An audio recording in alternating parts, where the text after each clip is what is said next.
Okay, cool. So I present to you guys the Urban Energy Challenge by yours truly, Cameron Robinson. Started. Is it connected? Oh, wait. Okay. Now we're good. Okay. So, sure you guys can guess what the problem is based on this picture. Pollution, right? So, as I'm sure most of you guys know, I love big cities like New York City, although Chris disagrees with that.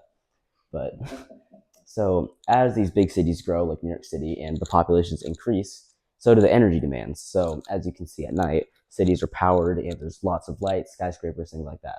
So, our current power systems, they rely heavily on fossil fuels like coal and natural gas. And that's just unsustainable, and that pollutes things, as you can see in this picture. It's AI generated, but you get the point. And so, a new solution is needed, which is where my solution, or I'm sure other people have thought of it, but that I thought of is coming in. So, since the world continues to depend on these fossil fuels and they create the pollution contributing to climate change, what we need is something that isn't based on centralized power grids and that's not unreliable. So that way, when there's a power outage or something, we don't just rely on one power grid and then everything's just blacked out, right? So imagine these roads that not only serve as transportation to get you from point A to point B, but also they can generate energy. So thinking about it this way, these energy harvesting roads, they can turn these very roads that people travel on into actually decentralized power sources, capturing the kinetic, thermal, and frictional energy from 3 different materials, as we'll go on to see. And so this innovation, it requires a lot of pretty much every field of engineering, like civil engineers, electrical engineers, materials engineering, and data science to function effectively and efficiently. So now, cool. Anyways, so these energy harvesting roads, they're designed to capture, but not even capture it, just convert it into electrical energy that can be used, right? So they're converting energy from those moving vehicles. Basically, the roads are becoming that source of power, right? So from the moving vehicle's temperature and from the friction that they're creating from just riding on the road. So these core technologies, though, these are materials I was talking about. So there's piezoelectric materials, thermoelectric generators, and triboelectric nanogenerators, which is pretty cool. We'll get to that in a minute. So the piezoelectric materials. So I had another idea that I'm going to be working on that is basically use piezoelectric materials, right? This idea is different than that though, because now instead of walking, you're actually in a car and you're going on the road, but it's different than an accumulator. Now, instead, when pressure is applied to the road, that's actually creating energy, right? So as these vehicles move over the roads, the materials compress and then they generate energy. Then we'll get into that, how that works in a minute. For now, we're just going to the overview. And then the thermoelectric generators. This one's really cool because it's not just pressure. This is now applying the heat of the car. So as you know, when you see in a car, you'll see the temperature under the wheel, right? So that temperature under the wheel will actually convert to how much power you have now. So these systems, they can convert heat from the road or vehicle exhaust into electricity, which is really cool. And again, we'll see how that works in a minute. And then finally, the coolest one, I think, triboelectric nanogenerators. So these capture electricity from just friction of the car moving on the road, like the interaction between just vehicles, tires, and the road surface. So those are all really cool. And again, we'll see how they work in a minute. But now we can go into the advantages of this versus our normal power sources like coal and natural gas. So these energy harvesting roads, they offer more localized instead of a giant centralized power grid into a renewable source of power that's sustainable, but it also reduces the reliance on, again, these centralized traditional power grids and fossil fuels like coal and natural gas. Oh, sorry. Okay, so basically, the equation for piezoelectric materials, this is just basic algebra for now, but we're kind of seeing the overview of it and of how the voltage is actually generated. So obviously V is the voltage in volts, and then G is the piezoelectric coefficient, which, so the piezoelectric coefficient, which is basically, it's determining, there's different types of materials for piezoelectric materials, like lead zirconate titanate, and that one has a higher piezoelectric coefficient because that one is, it's not as bendable, right? So things like that, they have different piezoelectric coefficients, and that determines how much energy they can output. So in this equation, it's the voltage, it directly correlates to the piezoelectric coefficient. So the piezoelectric coefficient times the applied force in newtons. So if the vehicle exerts a force of 10,000 newtons, and the piezoelectric coefficient is 0.03 volts per newtons, then the voltage is just the piezoelectric coefficient times the actual force applied. And if it applies 10,000 newtons of force, then you're getting 300 volts of energy from that one power source, right?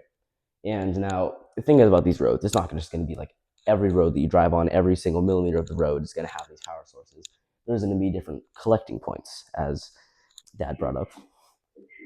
So we'll get to that in a later slide. But for now, that's how the piezoelectric material is, the overview of it basically, and how that power is actually generated.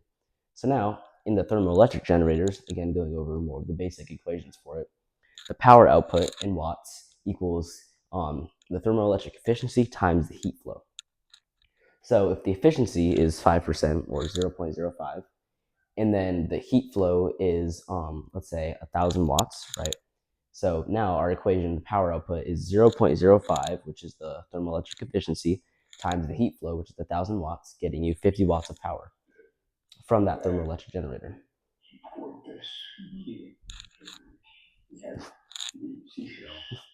Okay, so from there, now the triboelectric nanogenerators. So now our equation is the charge generated in columns, and then the sigma, like Dad, is the triboelectric surface charge. So sigma is the triboelectric surface charge, and in columns per square meter, and then A is the contact area. So our equation is Q equals Dad times the area. So if it's 0.02 columns per square meter, then the charge generated is 0.002 times 0.5, which gets you about 0.001 columns.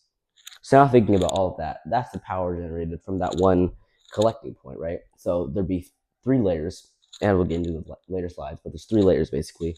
Piezoelectric materials on the surface, because that's where the pressure being applied is, and then the thermoelectric generators creating the heat, and the thermoelectric generators are actually going to be like inside of the asphalt, kind of, basically, because that's where the heat is actually being applied and creating the energy.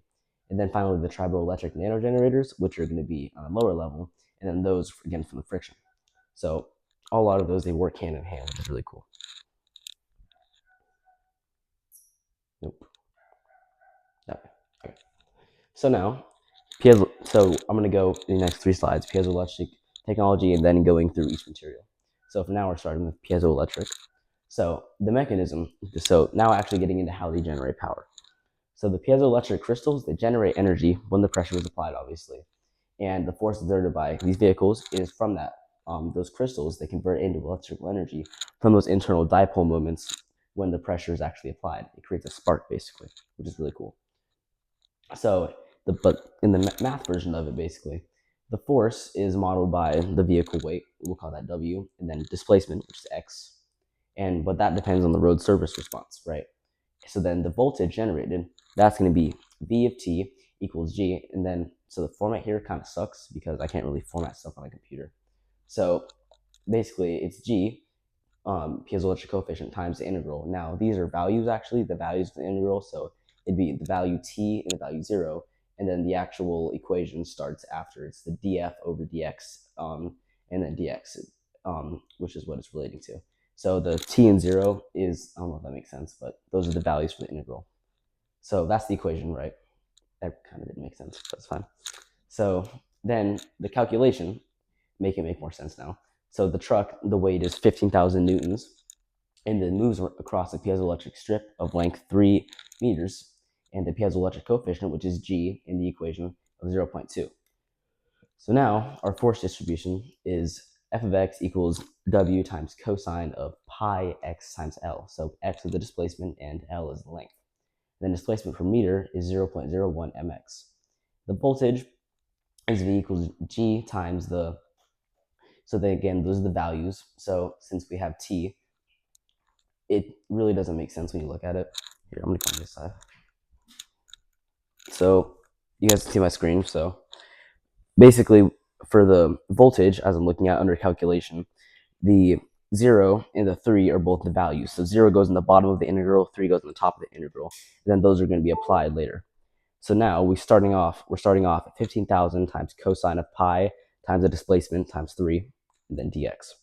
So now actually solving that, we're getting, again, piezoelectric coefficient hasn't been applied yet, but then now we're actually applying those values. Now you see the 0 and 3 aren't there.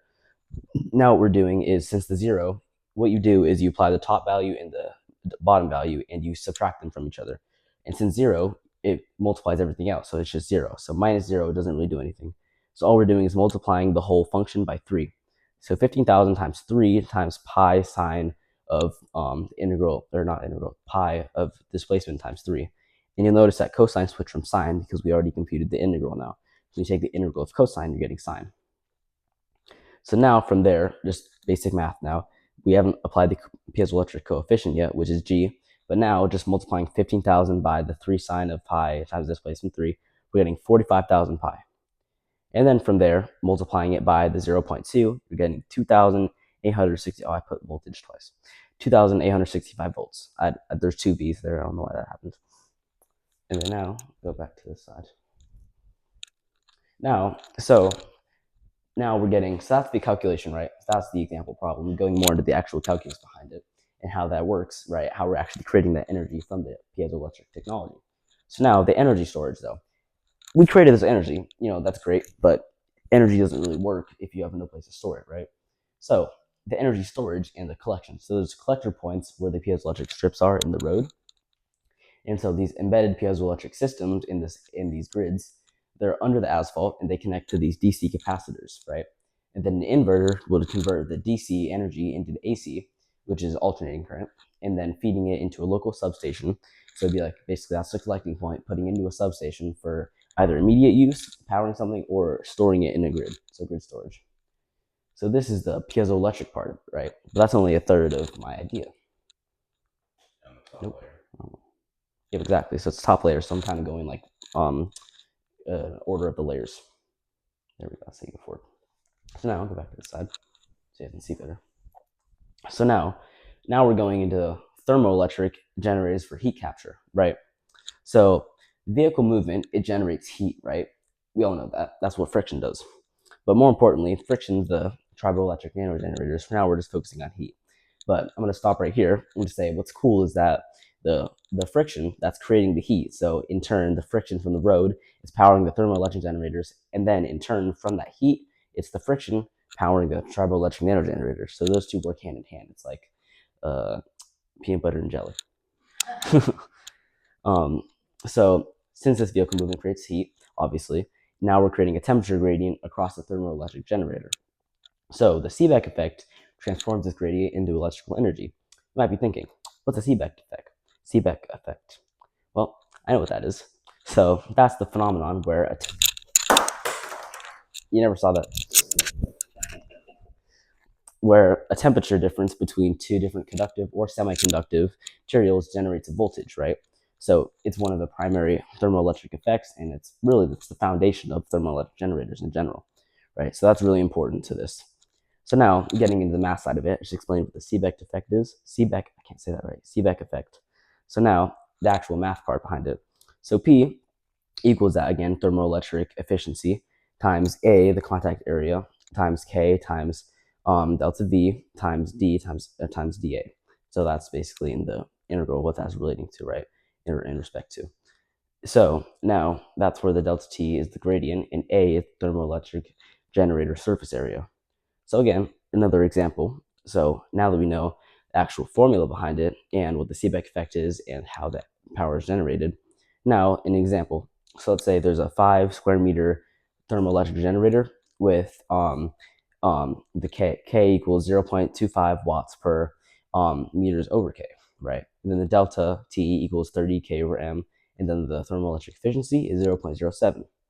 So now, subbing all those values that we have back into the formula, now we're solving for power, right? So what's the power outputted? So again, we have our thermoelectric efficiency of 0.07 times the integral, and then, so again, this is weird. So these are the values of the integral, the 0 and the 50, but again, it doesn't really make sense. But basically what you're doing now is you're multiplying everything in the integral, obviously. But before you do that, you have to take the actual integral, right? So now what you're left with from that integral is 0.07, which is the outside, times 5 times 7.5. So from there, again, multiplying the thermoelectric efficiency back into the equation, you're getting 2.625 watts outputted from the power of vehicle movement. So I thought that was pretty cool because now we're actually explaining how the power is being outputted and then what power is actually being outputted. So now, I'm going back to this side. I think you guys can hear me better. Wait, let's do this. Wait. Yeah, okay. So now, the energy storage and collection. Once again, same thing for the piezoelectric one, but this time for the thermoelectric generators. We created this power, and we know how much power is being outputted. Where's the energy going to go? So again, now these thermoelectric generators, they're connected to thermal reservoirs and microinverters. So basically what those do is they channel energy directly into a battery bank, and then the waste heat is dissipated through heat sinks. So it's different than the piezoelectric the piezoelectric energy, because now it's being into a battery bank instead of a power station substation. So it's different how their power is being outputted and then how the power is being stored, which is pretty cool. Now the thermoelectric generators and the triboelectric nano generators, those two play hand in hand. So you'll see how the power is outputted in a similar way.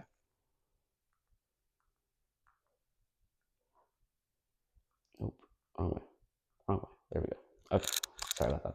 So now again, triboelectric nano generators. This is all about kinetic energy and friction, right?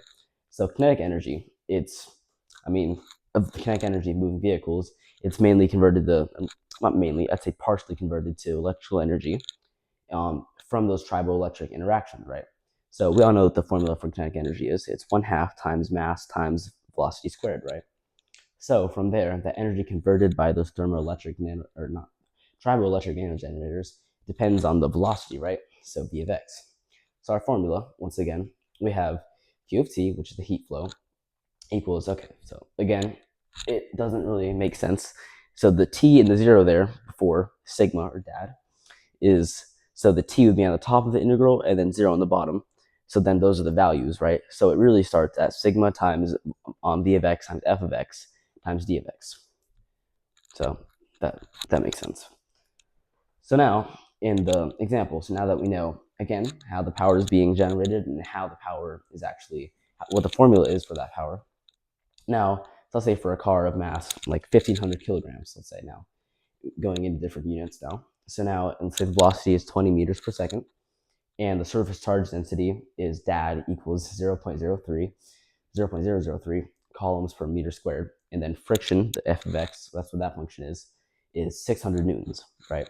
So now going back to our formula, we have the charge generated, which is Q, equals, again, so now the 20 meters per second, the 0 and that 20, they're going on top and bottom of the integral, right? So what those are doing, now we have the 0.003 times 20 times 600 dx.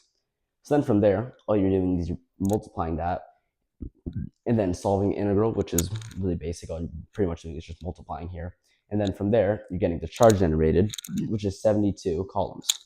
So now we know, again, how the energy is being powered, and then how the energy is being created, and then how much energy is being outputted. We still run into the same problem.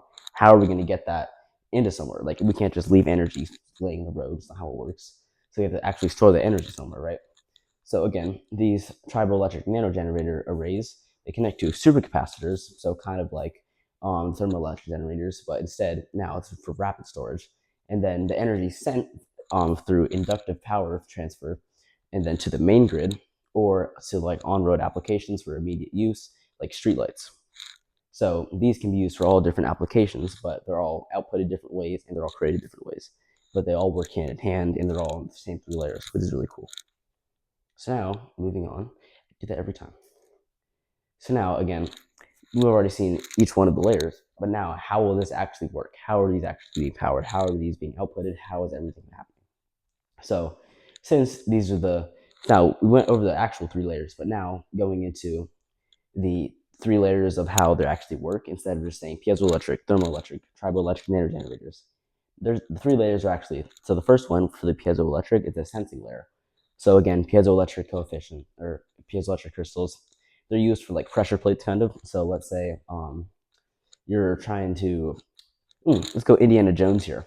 So you step on a pressure plate in front of the little thing where the gold ball is, wherever he grabs.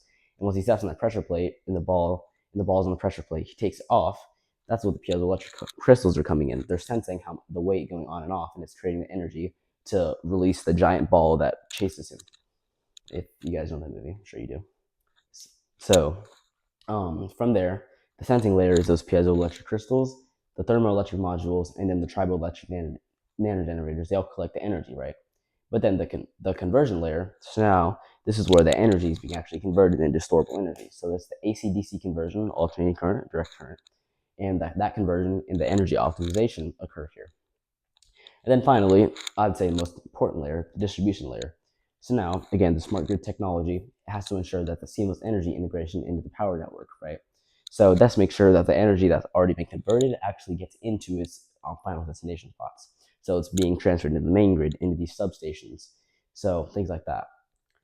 So now these piezoelectric crystals, going back into the piezoelectric part of things, those generate pulses of direct current energy. So those pulses are stored in high capacity supercapacitors, right? And then those are smoothed via the direct current converters for consistent voltage output, right? So that's how that distribution layer is actually distributing the piezoelectric power. So now these thermoelectric modules going into the second layer, they directly store the DC energy in thermal reservoirs for later use. So, and then finally, the third layer, the triboelectric nanogenerators, they output the alternating current energy and they're converted using microinverters, right? So then those nodes, they're installed around every kilometer and they're equipped with these smart lot systems to monitor and optimize the energy flow.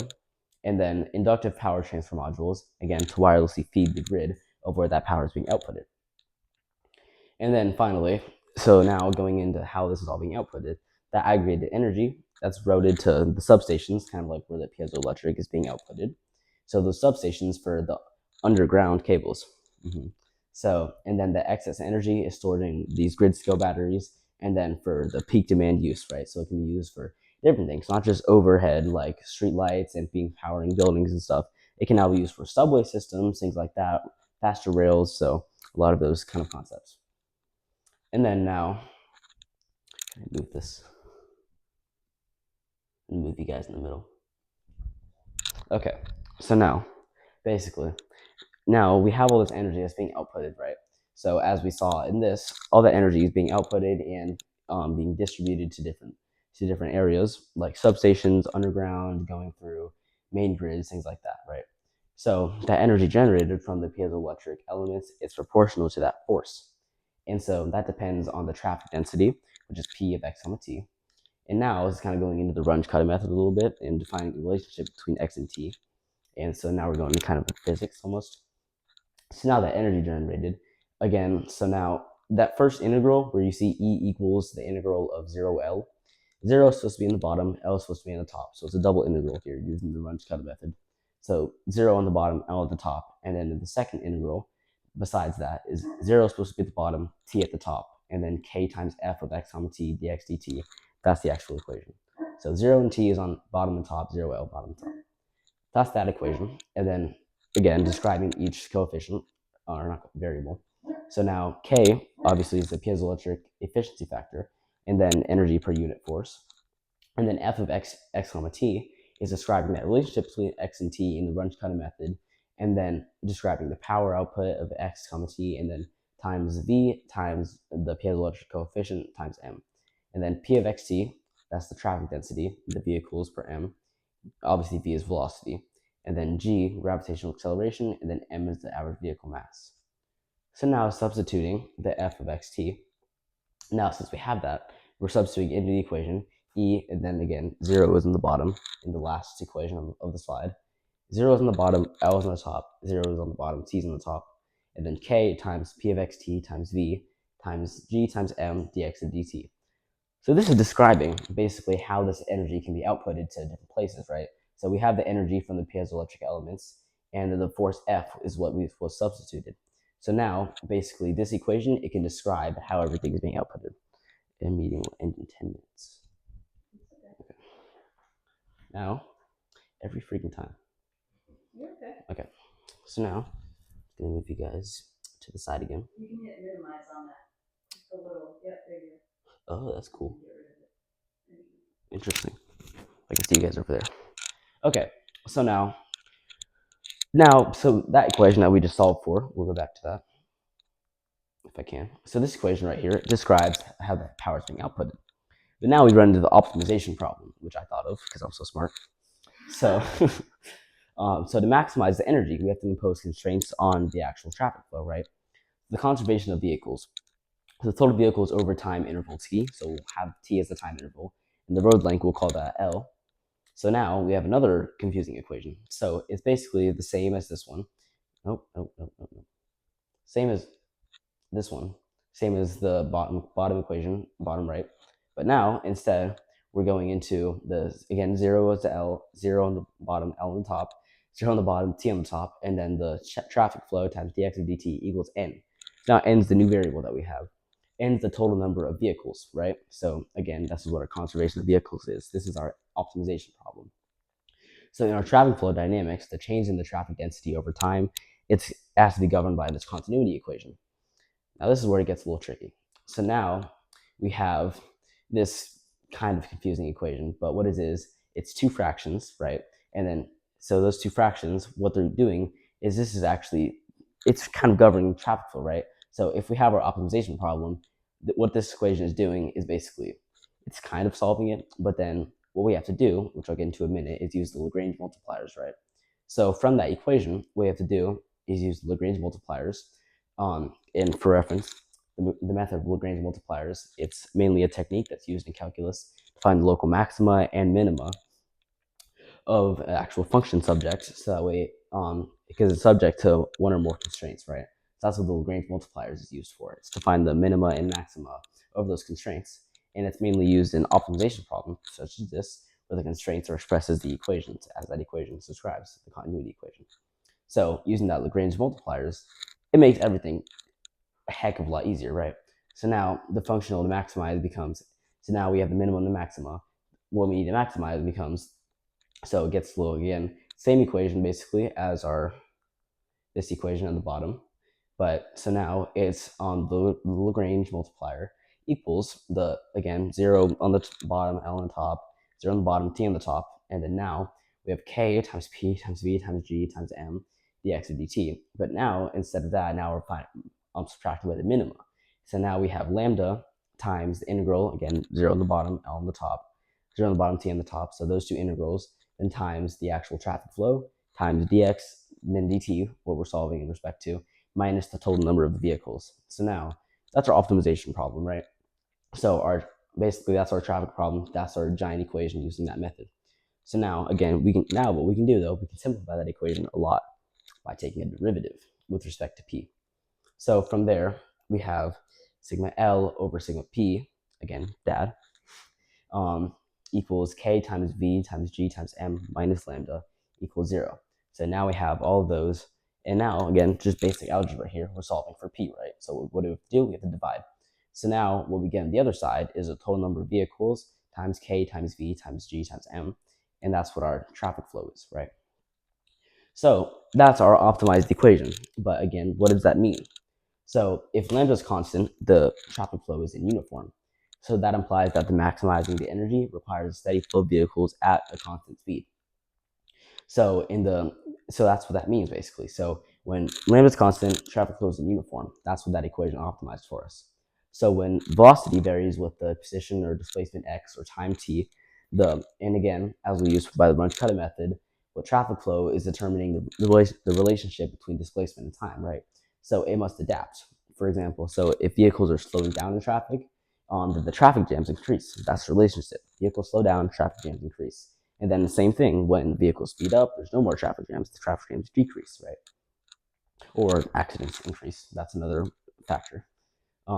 But in that relationship, what it does is it boosts the piezoelectric energy, but it still risks inefficiencies in the thermoelectric and triboelectric system.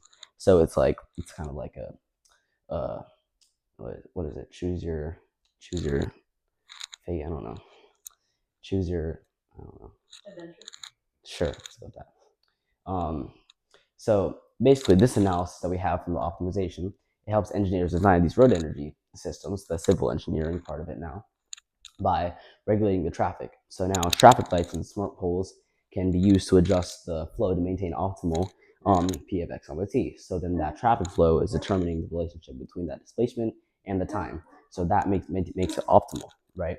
So that's one solution. Second one is segmenting these energy harvesters in different collecting points of these city grids, right?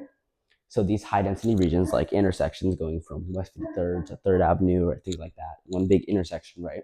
Um, or going into Times Square, one of those big intersections, you have energy harvester. And then that's where these layers come in, and then our optimization problem is solved, right? So the high density regions, like the intersections again, you get the piezoelectric arrays, and then high speed stretches, like highways, things like that, they get the triboelectric systems or on bridges, things like that. And then, so for that was my range multipliers. So all this is what it's doing is it's describing the optimization of our traffic flow and then how that can be optimized through these relationship between displacement and time. So I thought that was really cool because we have our solution for it, all the three layers, but then how to optimize. That's what we solved.